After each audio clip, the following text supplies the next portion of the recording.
This video is of our retrofit of a 4-selection washer-dryer Nayax payment system that was manufactured back in 2015 to 2017.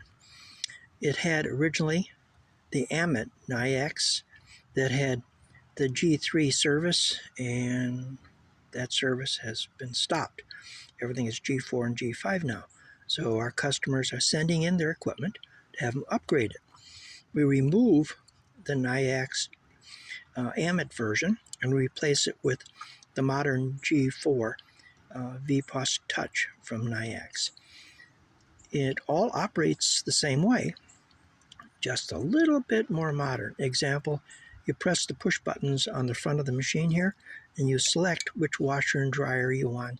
So you'll watch her pressing the 4 buttons, washers and then dryers. All right. Each time she's pressing that button, it's latching an internal relay that sends the pulses to that particular machine. Now we've selected number 2 dryer. So the next thing we're going to do is make payment with a credit card or a vendor card. Authorizing. And you'll see the little green LED pulsing. Thank you. The 8 pulses, which was for a $2 vend. Internally, it's got a lug strip there of all the connections.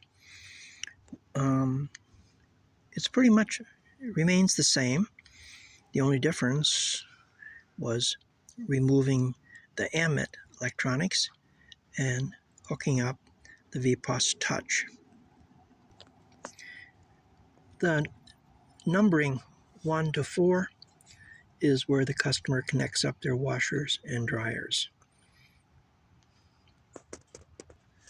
This ends our video of a retrofit of the early version Amit to the modern Vpos Touch. Thank you for watching this.